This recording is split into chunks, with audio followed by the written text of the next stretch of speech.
Michelle Prince, founder and CEO of Performance Publishing Group, making a difference one story at a time. We'll be shining the light on successful founders, entrepreneurs, business owners, and leaders that are getting results and making a difference. We'll talk about how they built their businesses, are creating movements, and leveraging the power of authority in their own lives.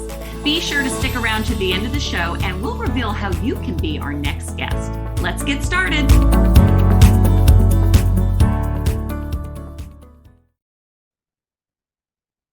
Hey everybody, it is Michelle Prince with the Power of Authority Spotlight. I am so excited about this interview today. But what is the Power of Authority Spotlight? Well, we're all about shining the light on entrepreneurs, business owners, founders, leaders that are doing awesome things. They're making an impact. And they have a successful business. And so we have so many great guests that have come on this show. My friend Howard Partridge is the one that first introduced me to my guest today, and we'll talk more about that. But first, a message from our sponsor. This episode is brought to you by Performance Publishing Group. Performance Publishing Group provides top quality, comprehensive book publishing services for soon-to-be authors. The Performance Publishing team has helped thousands of people realize their dream of becoming an author. Will you be next? We will be talking about books a little bit on today's show. As a partner publisher, Performance Publishing Group can offer you more than just expert guidance. They want to make sure you get the book of your dreams and reap the rewards. To learn more, go to performancepublishinggroup.com. All right, let me introduce you to my friend, AC Lockyer, who is a third-generation service business entrepreneur who has been called the father and founder of the industry known as softwashing. In 1991, he started a company named Mallard Systems, which grew to $4.8 million in revenue with 3 branches supporting 36 trucks. In 2010, AC started SoftWash Systems, a soft washing supply company specializing in equipment, chemicals, education, and support for soft washing businesses. SoftWash Systems has grown to exceed 220 in-network companies operating in 9 countries and producing more than $100 million in soft washing revenue each year. Wow. He has a passion for fishing, and in 2006, when the turnkey SoftWash Systems cleaning company was in the conceptual stage, AC decided to fulfill his dream of becoming a professional tournament fisherman. Yes. In the rookie year, he and his fishing partner, Thresher Clear, I'm hoping I'm saying Clear, that. Yep, Thresher Clear. All right, he won the Redfish Tour National Championship. Today, AC leads Droplet International, a business holdings company with brands in the United States and abroad. SoftWash Systems, Disruptor Manufacturing, Bright and Blue Pool Services, Phantom Window Works, and Stingray Hose Reels. Jeez. Yep. You're a busy guy. I'm a busy guy. One last thing I just have to say. He's also contributing author to the book, The Wow Factor, and has just released his latest book, 5 Keys to Pattern Success, which is a must read.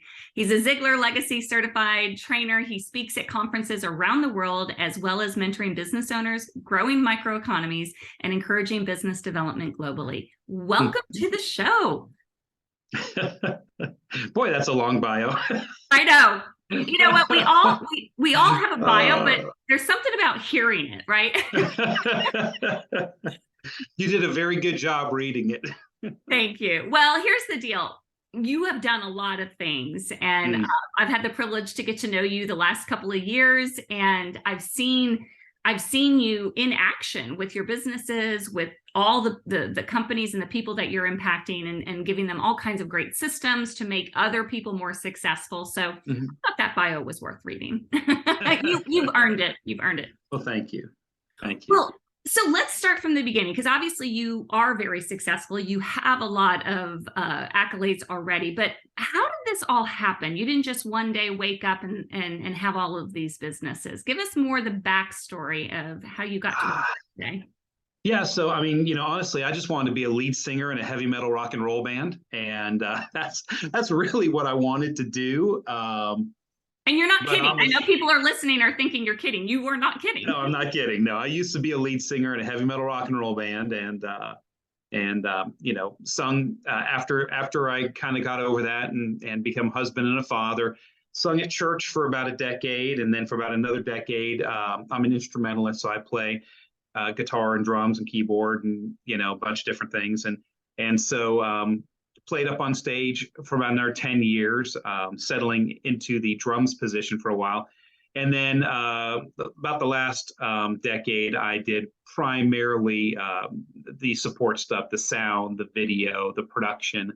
And so love that industry, love playing music, love writing music, love all that stuff, but it didn't quite pay the bills. And so I'm a third generation service business entrepreneur, as you mentioned. And my granddaddy was a service business entrepreneur. My daddy was a service business entrepreneur. Um, and so when I decided I wanted to get married, get serious about my life, uh, just was gotten kicked out of Abilene Christian University, just kind of down the road from you guys there in Texas, right down to the 20. And I was a Bible major there, believe it or not. I figured, hey, if I can't become a lead singer in a heavy metal rock and roll band, what's the next stage I can take over? Well, I'll become a pastor. It's the front man for a church, so it works. Got kicked out of preaching school. Basically, that's a fun story all by itself. And but wanted to get married to my wife Karen, and wanted to make babies, wanted to have a family, and all that. So it's like, okay, I got to settle down. So while driving back home, moving back to Florida, I called my dad up on the phone and said, hey, Dad, you've helped a lot of other people with business ideas and marketing and promotion and coaching, and you've helped a lot of guys start businesses. Pitch me a great business idea, because I'm moving back to Florida. I've proposed to Karen. I want to get married, want to start a family, but I need to be able to afford all that stuff. I need to be the breadwinner. And he said, well, gee, the family painter, Ray, that painted all my dad's rental houses and our family house and all, they just got done painting my parents' big, 5,000 square foot yellow with white trim Victorian house, lots of paint, lots and lots of paint. And so before you paint it, you got to pressure wash it, you got to clean it. And while he was pressure washing and cleaning it and prepping it for paint, he jumped up on the roof and pressure washed all the black streaks off the roof. And my dad was like, wow, it really made the roof look great, made it look like brand new again. And my dad said, man, seems to me that would be a great business. And so my dad said, hey, why don't you think about doing that? And so that got my wheels turning and everything else. And so I really quickly became like Forrest Gump with shrimp. You can have them grilled, and you can have them fried, you can have scampied, and I'm thinking all things roof cleaning, driving back to Florida, getting ready to start my life. And that's really the inception, was starting a little business, like a lot of people, a lot of entrepreneurs out there. Hey, you either get laid off, or you're not a fit for being a worker bee, or whatever the reasons are, you decide you want to become an entrepreneur. You need that little business idea. And my dad gave me that little business idea when I got home. My dad took me out and he bought me a $500 pressure washer from Sam's Wholesale Club, and bought me a $1,000 Mitsubishi pickup truck and said, there you go, son, you're now in the pressure washing business. And so I started jumping up on roofs and pressure washing roofs, and quickly figured out that pressure washing roofs was not the way to go. Pressure washing's very damaging, very erosive. It just, it's water under pressure, 3, 4, 5,000 pounds per square inch. And it was just not a match for cleaning a shingle roof, let alone siding or hardy board or a lot of other things people clean it with. And so I went into a little bit of an R&D period and came up with what we now call soft washing. Back then I called it the Mallard system, because I love ducks, and that was kind of my Indian spirit animal, was ducks back then. And we called it the Mallard system. I started my little business, and as you read in the bio, we went from, I came home October of 1991, got the business really ramped up by about March of 1992, and by March of 2000, 8 years later, I went from zero to $4.8 million a year, soft washing roofs and exteriors and sidewalks as the alternative to pressure washing. And I mean, it's a great story, but it's not unlike anybody else's story, where they start a little business, they want to get freedom, they want to be an entrepreneur. I'm a spiritual, I wouldn't say religious, I'm a Christian for all that carries and weight today. But I wanted to be able to do all the family stuff. I wanted to be able to be at church on Sunday morning, Sunday night, Wednesday evening, go to the the small groups and, get off at 5 o'clock in the afternoon. I wanted to have my own life, control of my own life. I want to have control of my own destiny, like a lot of people do. So they choose to become entrepreneurs, but not all of us are equipped to do it. And so that's what I do now is I equip entrepreneurs for success, by and large, through the lens of helping them start soft washing businesses. So I love it. And, I've had the privilege of reading your book, actually publishing your book, which is so amazing. Yes. So I know more of the backstory of all of that. And, you to go from 0 to 4.8 million in such a short period of time, I think the key to your success and what I see there it is right there. People, it's right there. There it is right there. There it is. It's systems. Like you've always been so good. I mean, from the sales systems to everything else. And I mean, that's what your book is all about, right? The 5 keys to pattern success.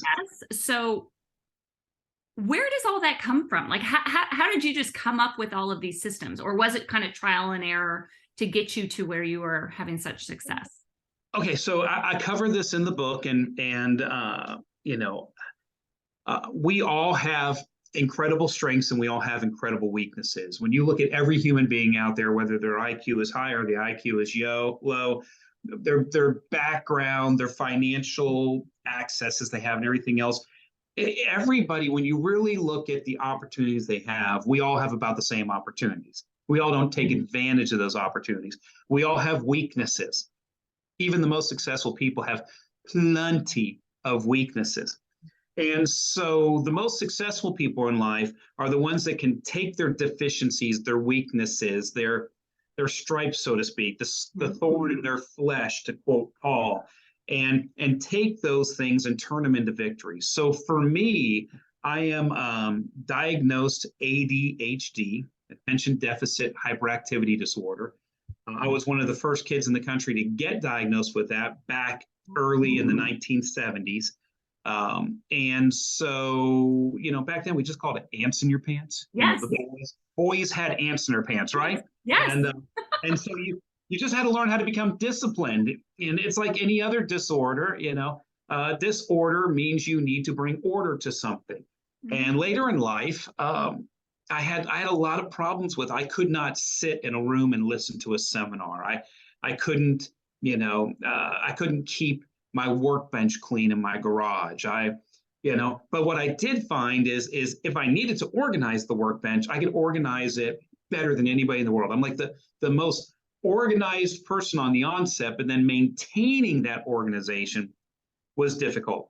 So I was having some problems in my work life, and I went back to a psychiatrist, and they did some more tests, and he talked to me and went through some counseling and all. They diagnosed me with OCD, obsessive compulsive disorder. And I am, looking back on it all now, I'm very obsessive. Everything I do, I'm like really driven. You're all in. You're all in. Oh, yeah. And it's a disorder. It's something that can derail you in your life. It can hurt your relationships. You can hurt other people around you. DISC comes into play a little bit on that. I'm a D, so I'm very task. I'm not very high people. So it can be really, really tough for relationships, really, really tough on your wife, really, really tough on your family when you're OCD. And so I'm OCD and ADHD. So that makes you an obsessive that can't pay attention to your projects. So I get everything done in my life 90%. It's like the book, getting it to the 90% mark. And then how long did it take for us to finish that last 10%? It was such a labor. I'm just like, but that's my whole life. So going through all of that, trying to do a business, trying to be successful, trying to manage my time, trying to manage the people around me, trying to create opportunity for people, I had to figure out how to compensate. We all know about compensation. As we get older, and as we identify our weaknesses, as we take sober judgment and accounting of who we really are in life, you start to make adjustments and compensate for those weaknesses. And the way I did that was through creating systems. So that I had a process, I had protocols, I had steps in place that were very visual, and put together in such a way that they were easy to teach other people, so that really I could just camouflage the fact that I'm a hot mess. And that's where it all comes from. Is I just took things that most people would have self-limiting thoughts and say, I can't be successful. And I said, no, I need to work my way around this. I need to figure out the workaround on this. And the workaround, to me, being a lazy nut, okay, is creating systems to compensate for my weaknesses, and also then taking those systems and making it so my team can participate in those systems so that we can move the ball forward and we can score and we can win at this game that we call business. So, and that's part of your story that I love, and why you are such a natural, speaker and helping these other business owners, is because everybody has something. We all have something, and you were very Everybody. open to share it. Sharing, excuse me, the ADHD, OCD. I mean, that inspired me. I mean, I know I have tinges of it, and right. But most creative people do. Most creative people do. Exactly. And but that's what I feel like really separates you. It's not just that you've created these systems, but you created them on the heels of having challenges like we all do. But you also make it seem so simple. Let's talk about you do these events, and let's talk about SoftWash Systems a little bit more, because I've seen you in action, and I see you empowering these other people to start their own businesses, but you make it seem so simple. And I know it's not, but. Well, it's like anything else in life. One of the things I've learned, and it's a shame we don't have the knowledge base that we do in our 50s, in our 20s. Oh gosh. Imagine what we would have accomplished, would have been dangerous. Yeah, especially lead singer in a heavy metal rock and roll band. Yeah. Would have been really dangerous. But, one of the things I've realized now in my 50s is the fact that you could take 5 people, and you watch this on cooking shows. You ever watch the Food Channel or Food Network? Okay. So you could take 5 people, put them in a situation, I'll give them all 5 the same recipe for baking a cake, give all 5 of them the same access to the same pantry to bake that cake. And what do you get at the end of the competition? Totally different. 5 different cakes. Yeah. And you're like, and that's people. And it's like, wow. And so you've heard the phrase before, herding cats. Oh, yes. A lot of life is like herding cats, which is almost an impossibility to herd cats. And people are just, we're all flawed and we're all broken and we all have our POV, and we all are, just arrogant to a certain degree, and we think we can do it better than anybody else, and we challenge and we question and we do all those things that stinky people do. And so what I had to come to grips with, as I've been putting people into the soft washing business, is for a while it was like all freedom and love, and hey, here's some systems, and if you want to use them, you can. If you don't worry about it. If you can learn the secret handshake, we're all family and all that kind of stuff. And I've learned, no, that does not work with people. There's a reason why people do franchises, and we're not a franchise, which makes it so much harder.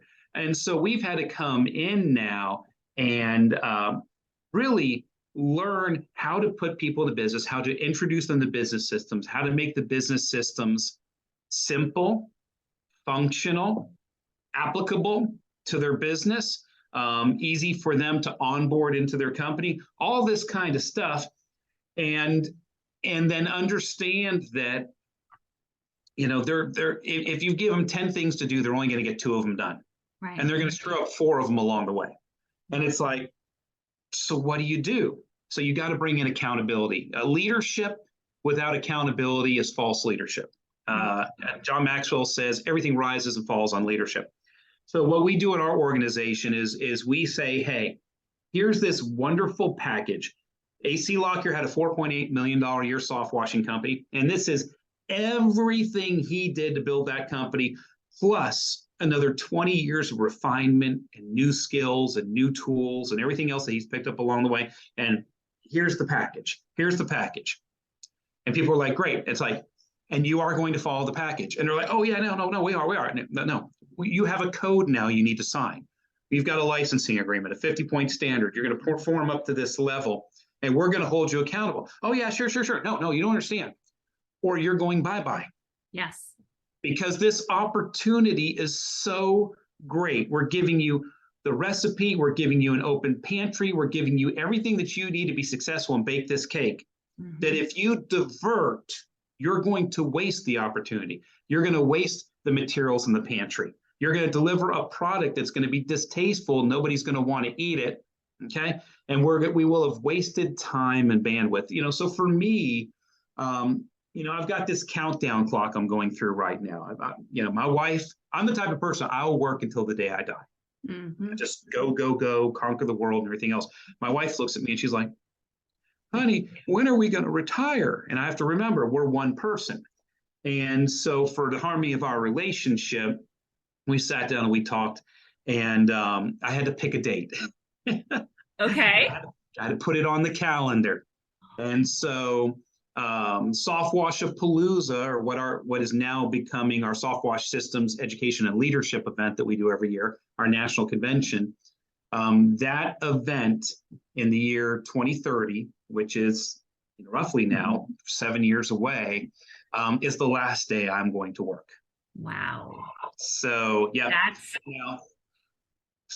so if I'm going to do that, I have to be really, really, really careful about who I align myself with, what relationships I live in my life, what people I onboard into our organization, who I present that opportunity to, and everything else, because I have no time to waste. I'm trying to build a $1 billion soft washing network, 1,000 companies doing $1 million each, $1 billion worldwide. By then it'll probably be in about 22 different countries. We're in 9 countries now. And we're already past the 100 million mark. So all I have to do is 10x it now. We know exactly how to do it. We just need to introduce the opportunity to more people. And I have to accomplish that now. The original goal was by the year 2040. We have moved that up now to the year 2030. Okay. And it will be, nobody else has ever accomplished this in the exterior cleaning industry before. Nobody has accomplished what I've accomplished in the exterior cleaning industry. But I don't care what anybody else does. I'm looking at, we're a Matthew 25 company. I'm looking what God has given me and trusted me with, and I'm replicating what he's given me. So I know it's possible for me to do that. Yes. So for me not to do it now would be sin. And so that's the way I view it. And so that's what we're doing. And I'm just inviting people into that process and saying, hey, would you like to be a multimillionaire? Yeah. Would you like to do it slinging bleach with me? I guess so. Well, let me tell you about soft washing. And that's what we do. And who would be, so for somebody listening who's maybe looking for an opportunity, who would be a good fit? Like what kind of a person would be a good fit for that? Well, if you talk about DISC, and some of you guys on the call may know about DISC, you want somebody, you want a DI. You don't want a DC because the DC is just going to challenge you. You definitely don't want a CD because they're going to micromanage everything. You want a DI because they're going to get things done, but you want an SC because they'll pay attention to detail, but they're very compliant. I'd love SCs, but the problem is SCs don't have that drive to make things happen. So if I could find DSs, that would be great, but they're like purple spotted unicorns. You know what I'm saying? And so there's not a lot of DSs out there. So what I'm looking for is people that are task oriented, but still like people that are moldable. That I want soft clay. I don't want broken pottery. I don't want to put people back together. I don't want broken people. I want people that are compliant, that are soft clay, that are moldable, that have been through crap in their lives already, that have maybe done well and lost and figured out. They understand they're old enough or mature enough to understand that they're not the greatest person in the world. I'm old enough now to understand that, when I was younger, I thought nobody's better than AC Lockyer. Now I'm like, no, most of the planet's better than AC Lockyer. I'm just maybe a little more awake than most of the people. Yeah. And I'm just trying to accomplish a goal. I need people that have gotten to that point too, that people are like, okay, I'm ready. I see you've got a model. I see you've got a system. I'm ready to be molded. I'm just going to follow the manual. Love it. So I need those types of people that read instructions and follow manuals, and that's who I'm looking for. Largely, I'm looking for husband and wife teams that are, 40 years of age or older. That seems to be our target avatar for putting people into this business. Younger people do okay if they're humble. I can't do anything with anybody unless they're humble. Yeah. Okay. Not self-deprecating type of humble. No, but I know what you're saying. You look up humble in the dictionary, it doesn't say anything that we all think about for humble. You look up humble in the dictionary, it says a person who puts the needs of another person above the needs of themselves. That's the definition of humble, if you actually look it up in the dictionary. So I'm looking for those types of people that are ready to go on this journey and create opportunity for other people, and they're going to follow our model. Awesome. And you said it too, even a husband-wife team, because as soon as you said you're DI, I'm like, yeah, but your beautiful wife is a SC, if I remember correctly. We are exactly. If you could go to like marriage counseling and they say, if you could go out and search for somebody, this is your ideal DISC assessment. That's Karen and I. I'm a D, she's an S, her secondary is a C, my secondary is an I. And, she remembers birthdays. I come up with creative presents to give people. That's yeah, it worked. Somehow it's worked all these years. So I just, you guys are a great couple, great family. Yeah, thank you. All right. So, gosh, I could talk to you all day. We're going to have to wrap it up. But so you're doing all these things. 2030 is going to be here before you know it. And by the way, I have no doubt you're going to hit that goal, 1 billion. I know you it's also 1 billion. Billion. That's right. I got the great coupon. Well, that's actually Austin Powers. Austin Powers. That's right. After evil. Yes. Yeah. So on top of all this, though, you love to speak, training. Talk a little bit about what you're doing there and how, outside of even just this industry, what you could do to help other companies with sales systems. Absolutely. So, I like to write books. I'm working on another one right now, getting that manuscript done. I love to take the stuff that's in my head. I realize I have to get it out of my head before I die. You know what I'm saying?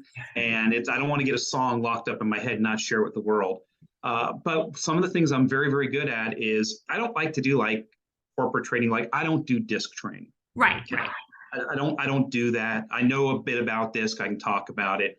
The type of training I do is sales team development. I'm really, really good at sales team development. I'm really good at walking into a business and in the exterior cleaning world. I may not do this for everybody. I do it mostly just for my in-network companies. But in the other service businesses world, could be carpet cleaning, could be pest control, could be maid service, could be AC or heating or whatever it is. I'm really good at walking into a business, and within 24 to 48 hours, I can peg all the weaknesses of the business. I can look at your books. I can dig into your accounting. I can see where your bleeds are. I can see where your leadership struggles are. I just know it's like a sixth sense. I can see where the issues are. I can see where you're lacking business systems, and I can do a pretty quick assessment for businesses coming into them and shoot them in the right direction. I do not do coaching though. I'm not a good mentor because mentoring is suggestive, and I get my feelings hurt when people don't do what I recommend to them. Yes. So it doesn't feel good mentoring. I'm like, I told you to do that. You didn't do that. Well, you suggested it. I'm like, oh no, that was not a suggestion. And then coaching's okay, but I'm not really good at keeping that regular appointment and keeping lists and all. Man, but if you drop me down ground zero in the middle of just a crappy mess, I am good at triaging businesses. And then the reason why I've always been so successful is I am very good at helping people build and create sales teams and structuring those sales teams and putting together the game for their sales team to play, to move the ball in and make the scores and put up scoreboards all over the office. And like we have our Howard talks about the MVPs, the mission, value, and purpose statement. And then I added to that. I do this a lot with Howard. Howard will have his thing, and then I'll go, "Ooh, I got something over here let's put them together. So I have what I call my MVPs, scoreboards, and stats, which all goes together because it's all sports oriented. So your MVPs, your mission, value, and purpose statement, your scoreboards, you've been to my facility, the 32 50-inch monitors that we have hanging up around this facility with all of our numbers and our goals and all those things on it. And then your stats, the monthly reports that you hang up on all the walls so that your team knows if you're winning or if you're losing or if you're accomplishing your goals and bills are going to get paid and all that kind of stuff.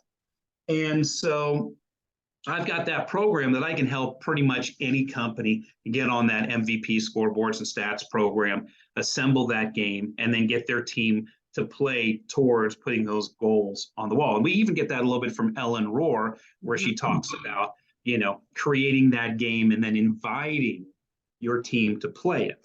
And so, it's amazing how our environment that we have, the people that we hang out with, we all have all these ideas and you start shoving them and putting them together and you're like, wow, we really powerful. Yeah. I need to write a book with Howard and Ellen and me. My gosh, you sure do. Yeah, that would be an incredible book. And because those three things fit so well together. But, like I said, sales team development, if you're trying to get your service business or your small business that you have across that $1 million mark, you're really not going to do it unless you assemble a sales team. Or if you raise your average job up to $100,000, then you only have to sell $100,000 jobs a year. But most of us have if you're an AC mechanic business, your average ticket might only be $800. Yeah. How do you turn that $800 average ticket into $1 million 3-truck business? And that's what everybody wants to know. They want to know how to move from owner operator past that $1 million into the multiples of millions of dollars so that they can be an owner investor, own the business, work in it some, but go out and have the life that they really want to have. Right.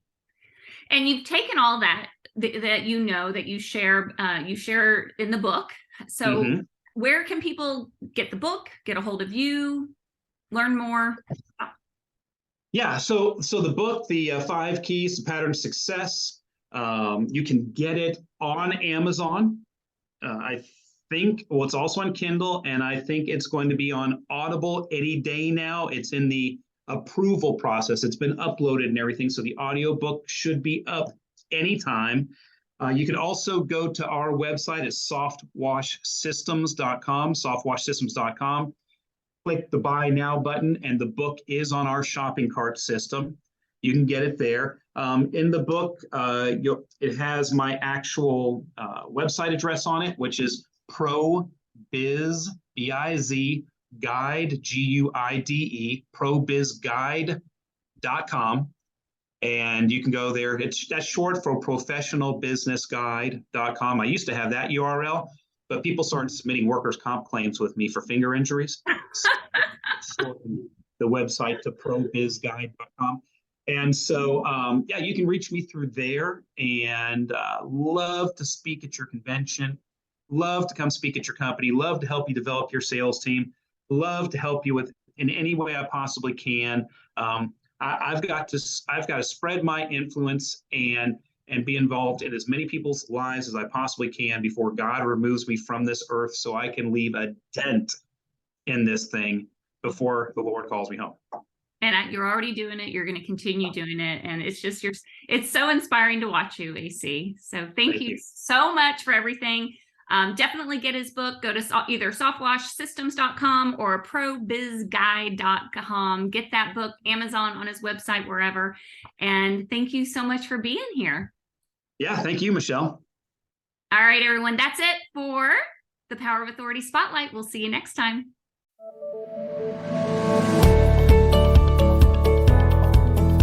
Thanks so much for listening to the Power of Authority Spotlight. If you are a successful founder, entrepreneur, business owner, or leader that's getting results and making a difference, and you'd like to be on this program, please visit performancepublishinggroup.com/podcast to apply. That's performancepublishinggroup.com/podcast. Also, if you got something out of this interview, please share this episode. Just do a quick screenshot with your phone and text it to a friend or post it on the socials. If you know someone that would be a great guest, tag them on social media to let them know about the show and include the hashtag The Power of Authority Spotlight. I love seeing your posts and guest suggestions. We are regularly putting out new episodes and content, so make sure you don't miss any episodes by subscribing. Your thumbs up, ratings, and reviews go a long way to help promote the show and mean a lot to me and my team. Want to know more? Go to our websites, performancepublishinggroup.com or michelleprince.com, and follow me on LinkedIn, Facebook, and Instagram. Thanks so much for listening, and we'll see you next time.